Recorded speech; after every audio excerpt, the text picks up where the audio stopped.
They say that everyone can succeed in this country if they work hard enough, right? There's just one problem. It's not true.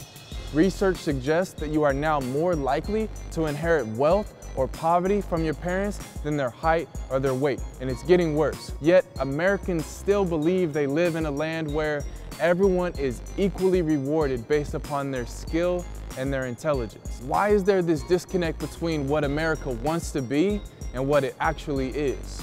Why does inequality exist and compound in the land of the free? In this series, we're going to explore the barriers people face in their pursuit of the American dream, and we'll meet people along the way working to overcome them. I'm your host, Nico, and this is The Opportunity Gap.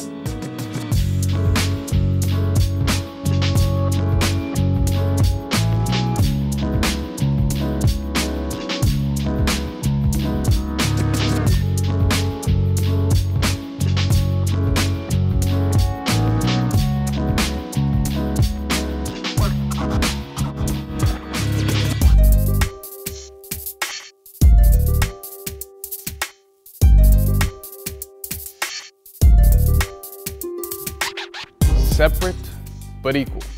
The doctrine that emerged out of the infamous Plessy versus Ferguson case of 1896, ruling that segregation on the basis of race in public facilities was constitutional so long as they were equal. Fast forward 60 years to 1954, a little girl by the name of Linda Brown is the first to integrate into her school on the backs of a unanimous ruling by the Supreme Court declaring that segregation in education was in fact unconstitutional. The first time that I can recall learning about Brown versus Board of Education was in the 5th grade on a field trip intended to increase my consciousness around race, similar to what has brought us here today. I attended Olathe North High School, and according to usnews.com, my school is 45% minority, 55% white. I graduated believing that the fight for racial equity no longer existed within public education. When I began working back in the public education sector in Kansas City, I quickly found myself at a school that is 94% minority. However, when I looked across the greater Kansas City metro area, I found that the opposite existed. I discovered similar percentages for majority white schools. Not only were they separate on the basis of race, they were separate on their performance. Blue Valley Schools. A local district here in the Kansas City area consists of 5 public high schools, just like Kansas City, Kansas public schools. However, that's about the only thing that they have in common. Blue Valley, a predominantly white district, averages in at about 23% minority. Kansas City, Kansas, 88%. Blue Valley has a graduation rate of 97%. Kansas City, Kansas, 72%. 7% of Blue Valley's student body qualifies for economically disadvantaged. Kansas City, Kansas, 82%.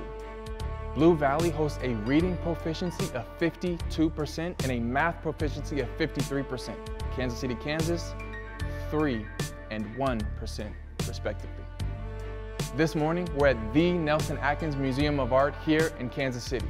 We're here to visit with Angel Tucker, founder of Race Project KC, an immersive social justice initiative focused on talking about racism in the United States, specifically the Kansas City area. While we said we were going to integrate, we didn't, and things were put in place so that we would not. And so things like redlining, blockbusting, and racially restrictive covenants basically created a hurdle to integration. Racially restrictive covenants didn't arrive in Kansas City, but it was commodified in Kansas City. Instead of having a house that you could not purchase if you were black or Hispanic or Jewish, you couldn't live in neighborhoods in Kansas City. So Prairie Village, Kansas, you could not live there if you were not white. And J.C. Nichols, the infamous Kansas Citian who developed this city in all of its beauty and splendor, he took this commodification approach and he took it to FDR, and it became national practice and policy.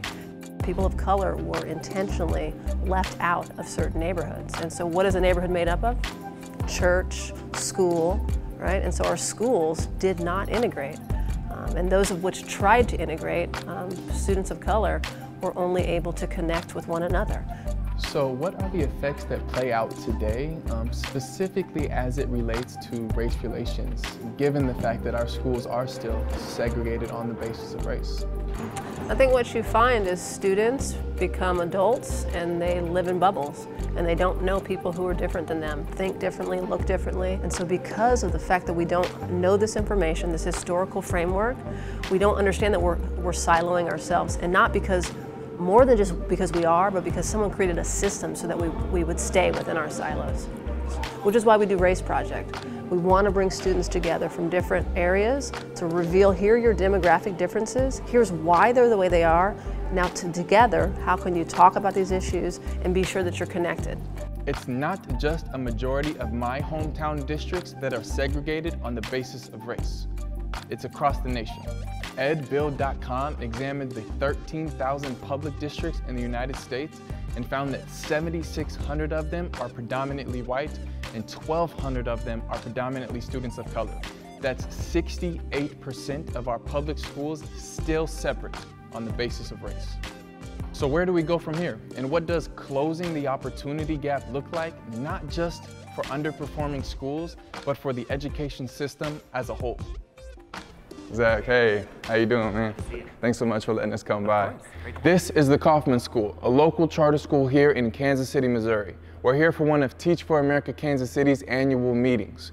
TFA was founded upon the belief that every child deserves an equitable education, and they have never shied away from talking about a lot of the hard truths of injustice that make that a challenge, believing that their work is not done until every single student has a chance at the life that they want. Teach for America recruits nationally phenomenal leaders, both from college campuses and from different career changes. Most people get involved not necessarily because they were classically trained teachers, but because they want to have an impact on students and want to make change. We do a lot of work around identity development with our core members so that they can understand both their pathway, like maybe they benefited from that system, maybe they didn't, but having them actually know what that is really key and foundational. If our teachers don't know that same story, how will they then be able to unleash that narrative in their students, right? How can their students be aware of what's happening, what's the broader system, and then decide what they want to do about that? I really think about how tricky systematic oppression is because it evolves and changes. It's like we come up with a solution and maybe it addresses part of oppression, but then there's this really resilient piece of an oppressive system that says, okay. Yeah, power has a way of being elusive. Communities are not oppressed by one thing.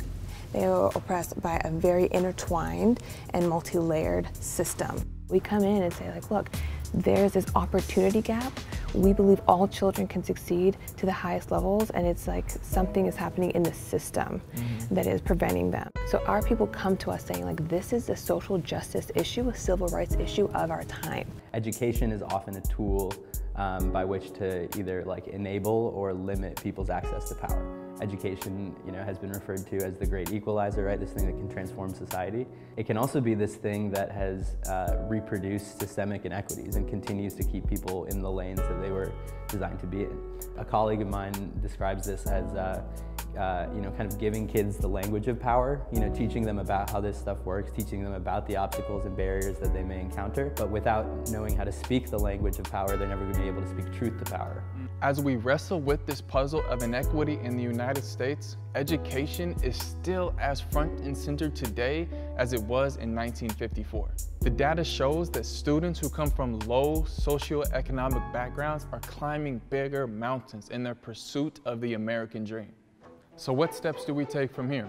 We can increase the frequency of conversation about racism between adults and young people, such as the initiative Race Project KC. As long as local public schools are funded by local tax dollars, we have to investigate the underlying ripple effect of the housing institution in this country. There are many moving pieces, all codependent on each other to either keep systems in place or be leveraged for change. Follow us on the journey as we continue to explore these issues of our time and meet people along the way working to make an impact. Next time on The Opportunity Gap.